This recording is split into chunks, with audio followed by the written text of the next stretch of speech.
Okay, let's talk about the negative b divided by 2a. So we said yesterday that for a quadratic function you have a parabola, right? And for the vertex, we say the x part is negative b divided by 2a. Or we are also saying the axis of symmetry. The axis of symmetry is also the x. They all share the same x, which is equal to negative b divided by 2a. And based on that, you can also find out the vertex. The y value will be just plug in this negative b divided by 2a to your original function. You will find out the y value. But how is it so? Why is it? Why for a quadratic function that y equals to a times x squared plus bx times plus c? How come we just know this rule? How come we get this negative b divided by 2a? Well, if you still remember that initially before we have this rule, we can find out the axis of symmetry by comparing the two zeros.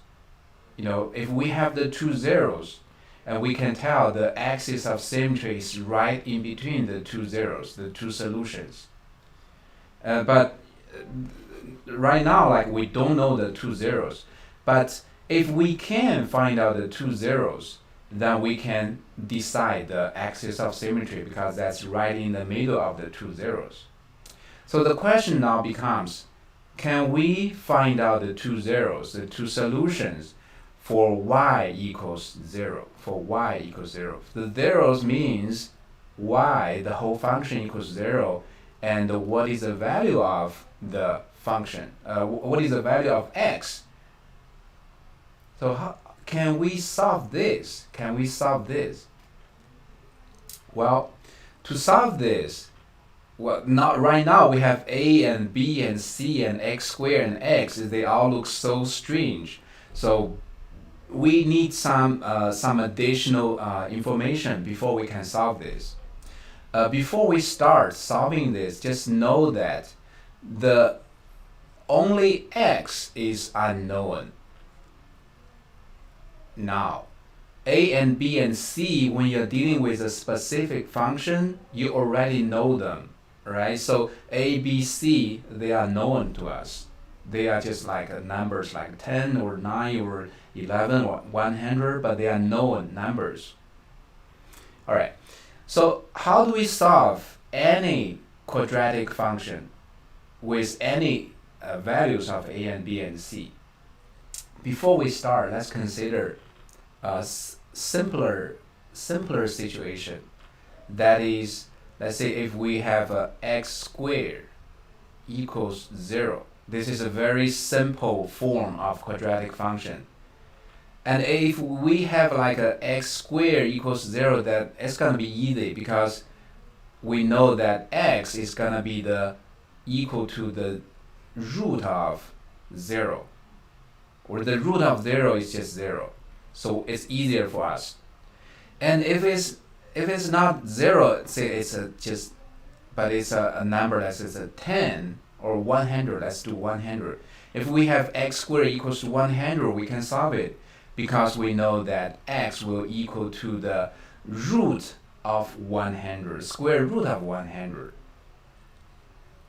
Square root of 100. So what is that? We know 10 is the root of 100. And it just also know that we also have a negative root, which is negative 10. So we have two roots for 100. They are positive 10 and negative 10. So these two will solve this quadratic function. So that tells us if we can have a function that's in the form of a perfect square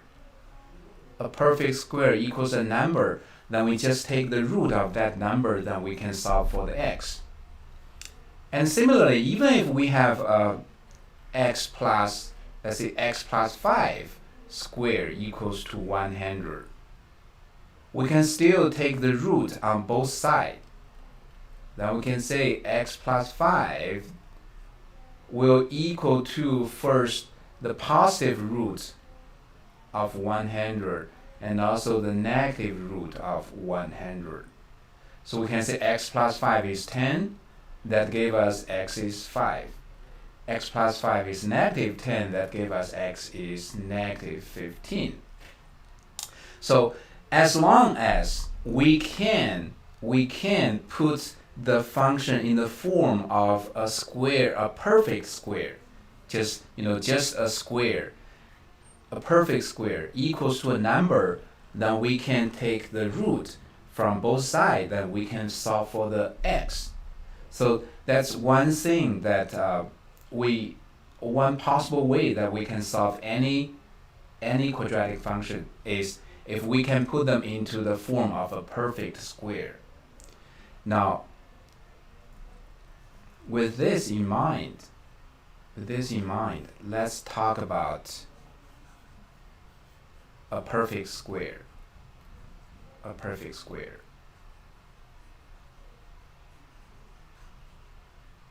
Okay, let's observe a perfect square.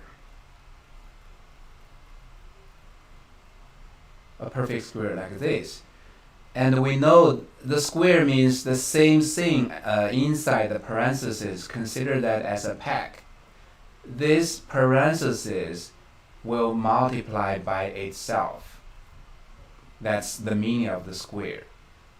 Then if we use the unpack, when we unpack, we know it's going to be this thing multiplied by each term inside the second pack. So this will become x plus 5 inside parenthesis multiplied by x, and this thing, this pack, multiplied by 5. And again, we are going to use the unpack again. So we unpack the first, the x multiplied by each thing inside the parenthesis, and the 5 will multiply by each term inside the parenthesis. Now what we get will be, this is x squared plus 5x. And this will be 5x plus 5 times 5 plus 25. And the result, if we combine them, you will have x squared. This is 5x plus 5x. This is 10x. Then plus 25. So if we have a perfect square, if we just unpack or expand all of them, we have the form of x squared plus 10x plus 25. And if you compare this to a quadratic function, you will see this is just a quadratic function. Ax squared, a is 1, b is 10, and c is 25. So that means we can make the ABC, we can make them into the form of a perfect square. And further, let's observe this one here. You see a 5x, they together make a 10x. So at the result, you have a 10x, as you have here a bx. But they come from 5x and a 5x. So we can say, possibly we can say this bx probably can come from half of bx. 2 half of bx that make up the just one whole bx, because this is from what we observe. And with this knowledge,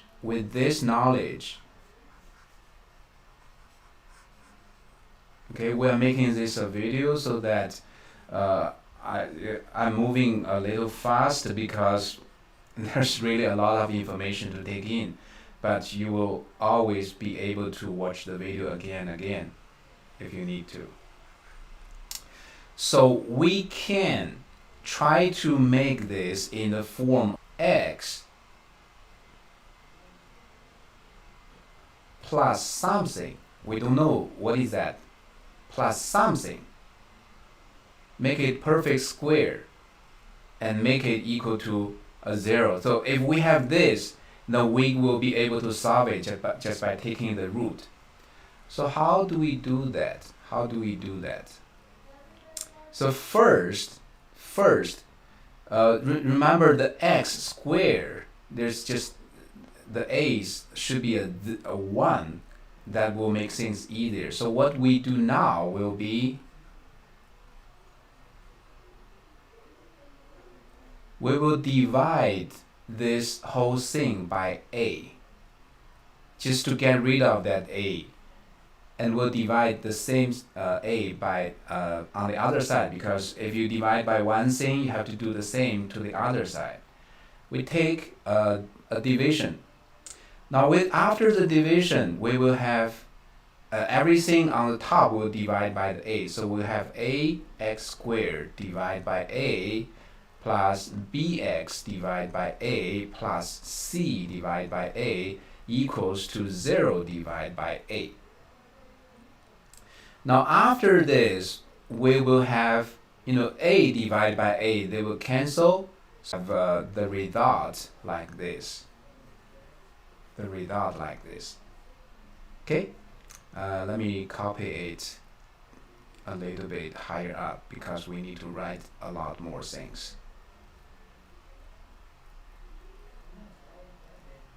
Right? So after we divide by a, we have this. Now we try to remember we can split this thing into half and half.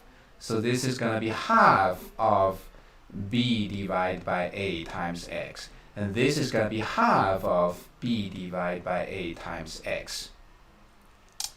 And that's similar to 2a, b divided by 2ax, and b divided by 2a times x.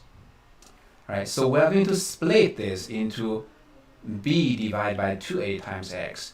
And the reason why we do this is we want to construct a perfect square with x plus 2a, b divided by 2a, this perfect square. We want to make a perfect square of this. And if we make a perfect square of this, and let's expand it. So this thing times itself.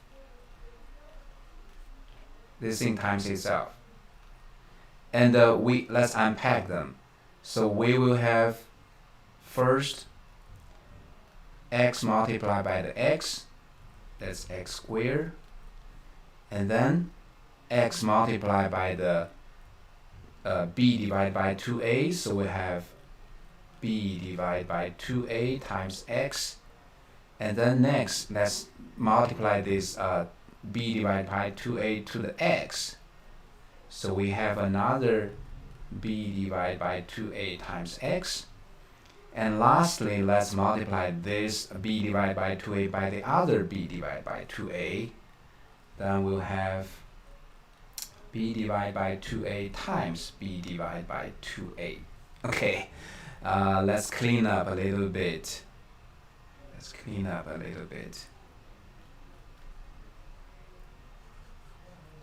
So let's consolidate these parts. So here we have 1x squared, and we have b divided by 2ax plus b divided by 2ax. As we said, we just split them just purposefully because these two will make a b divided by ax. So now we have a b divided by ax. And here we have a b divided by 2a times b divided by 2a. So the top will multiply to become a b squared. And the bottom will be 2a times 2a. That's going to be 4 times a squared. Okay, if we have a perfect square,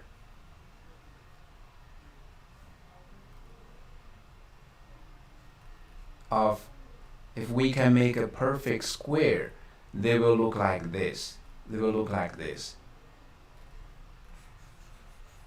Okay, I will just erase the middle steps just to keep our. So when you watch the video, you can pause anytime just to ponder on any part of it.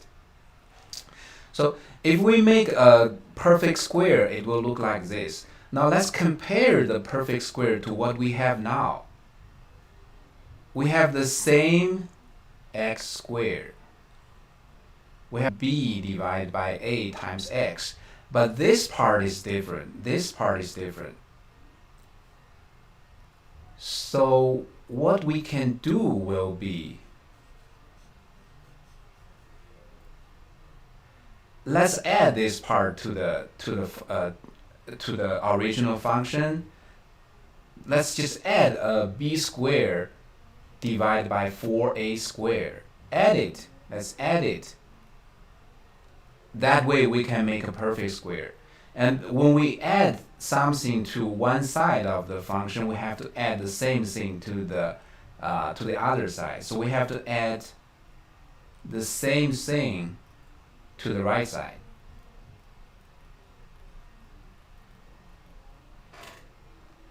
And then what we have will be x squared plus b divided by ax plus this b squared divided by 4a squared. And remember we have a c divided by a, so don't miss it. Don't miss it.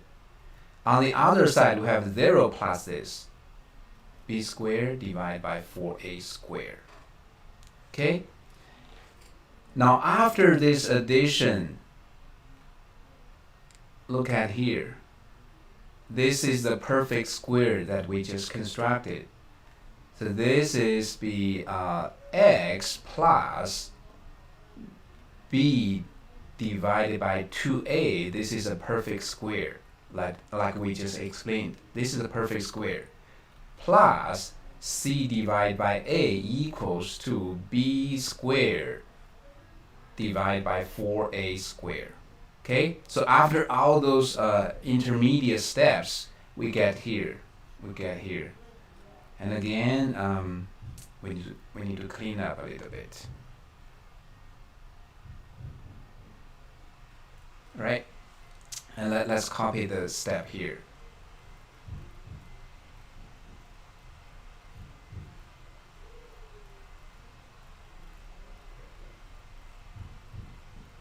Okay, I just copy everything. Okay, now we have a perfect square. We're just quite close. Now remember, we want a perfect square equals to a number, right? So we want something like a perfect square equals a number. So we want to move this redundant, not too redundant, but we want to move it to the other side. And remember, when we move it to the other side, it will flip the sign. So after the moving, we should have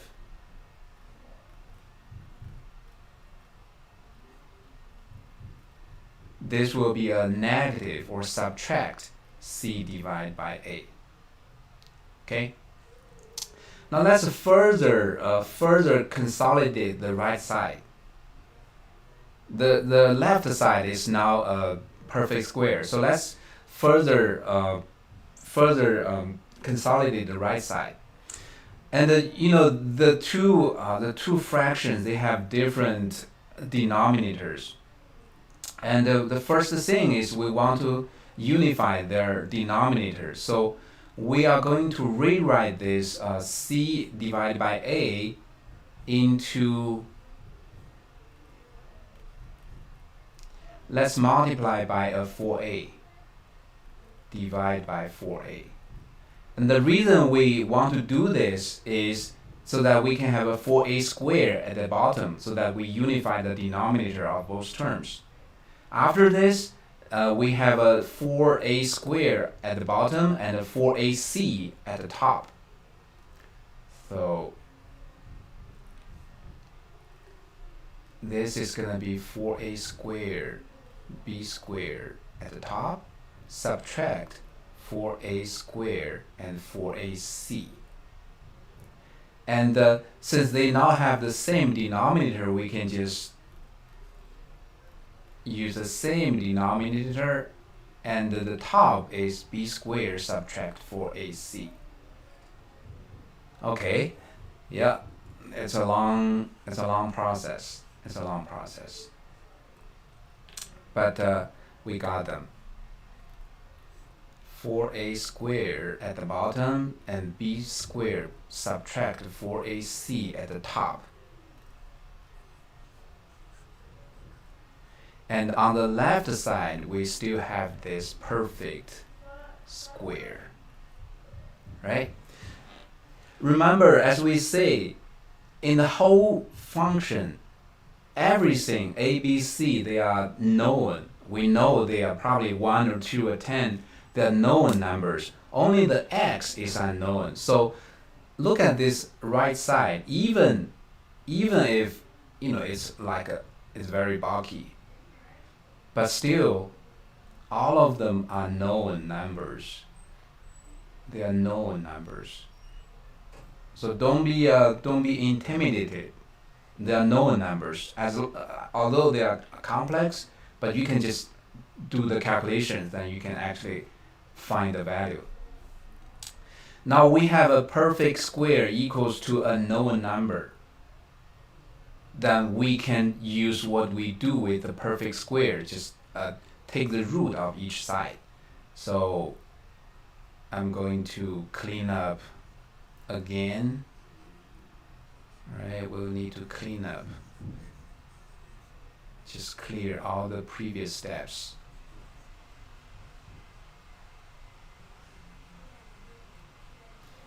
Let me copy that.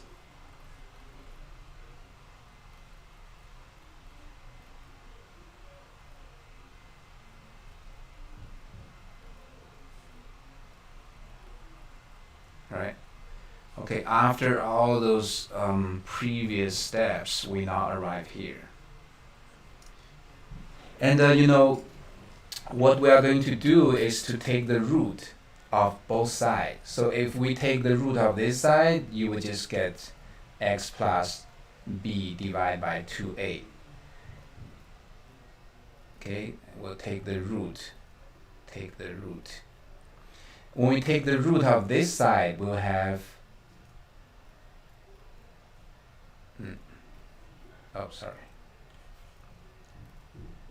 just take the root of everything. 4a squared. Okay, very, very close. Very, very close. Just know that when we did the square root of 100, when we did the square root of 100, that actually has two roots. One is a positive 10, and the other one is a negative 10, because negative 10 squared is also 100. So actually the root of 100 actually have positive and negative. So it has two roots. And similarly here, this, after taking the root, it will also have two roots. I'll just write a positive and negative in front of it, just to indicate we will have two roots. We'll have two roots. And also know that we have a 4a squared at the bottom. So 4a squared, take the root, it will become just 2a. So we can say this one will be 2a, because after, if we take it out of the root, this will be 2a, and positive and negative, the root of b squared subtracted 4ac. and x plus b divided by 2a. We have this. And after we have this, we are just one step. We need the x, so we'll just move this part to the other side. And remember, when you move it, you will flip the sign. So after the moving, we'll have x, only x left, equals to this. After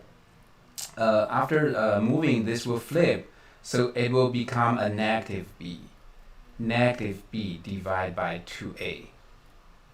And also we have this positive or negative 2a at the bottom, and the b squared subtract 4ac, taking the root at the top. We have this. So this is all based on our previous knowledge about the root, about solving the equations. How do you move to the other side? Those are all the previous knowledge we had.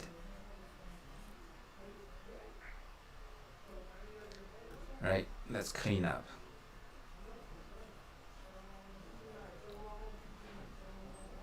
So after all those maneuvers, after all this process, all these steps, now we have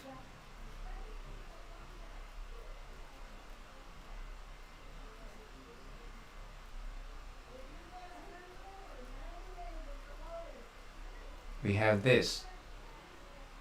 And so what does it mean? What does it mean tells us.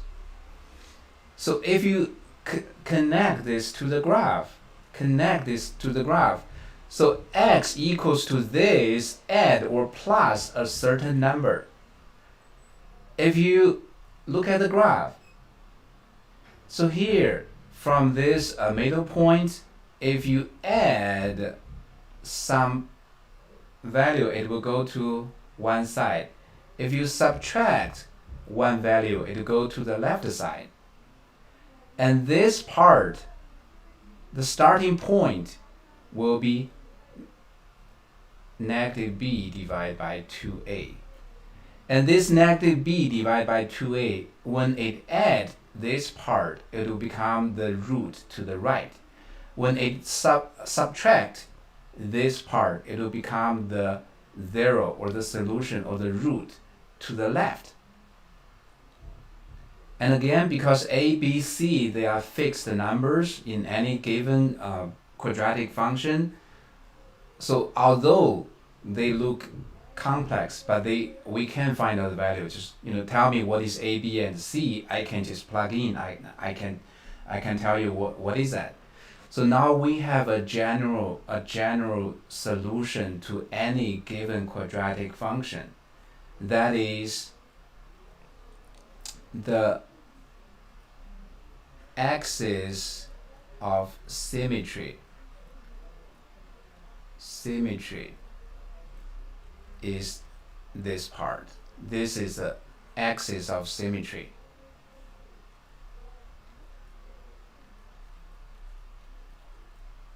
Okay, and that's also the x for the vertex. So negative b divided by 2a. And this part, there's also a special name for that. This part is called, I think it's called discriminant.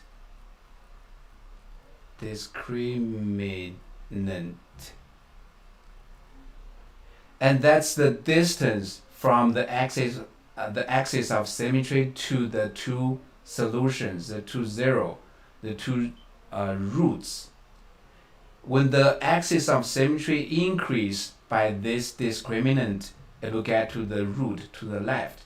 When the axis of symmetry subtract this discriminant part, it will get to the left root. And this is a universal solution to any given quadratic function. That is, for any quadratic function, as long as you tell me ax squared plus b, just tell me what is a and b and c. For example, say if we have let's use a different color.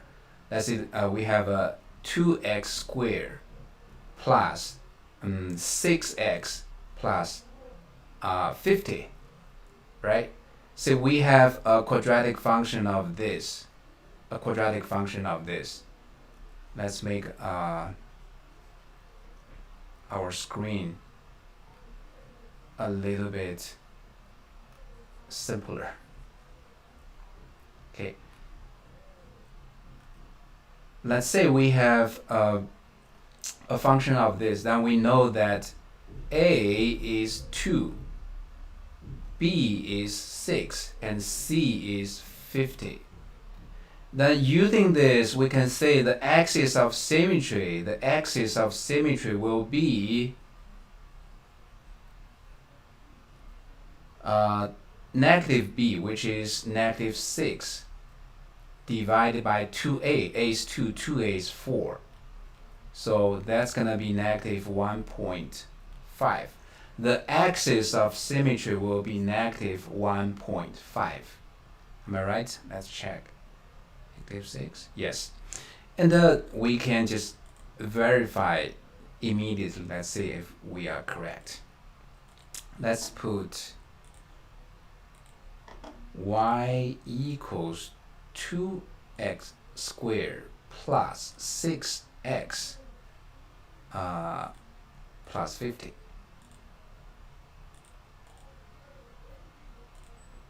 Oh.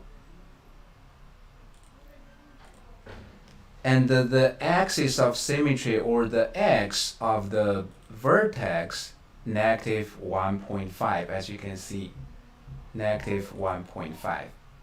All right, so that shows us how did we get that y equals negative b, sorry, it's not y, it's x. How did we get that x equals to negative b divided by 2a? All right, so that's the explanation, and just you're always welcome to watch this and to help you understand better about the quadratic function. Thank you.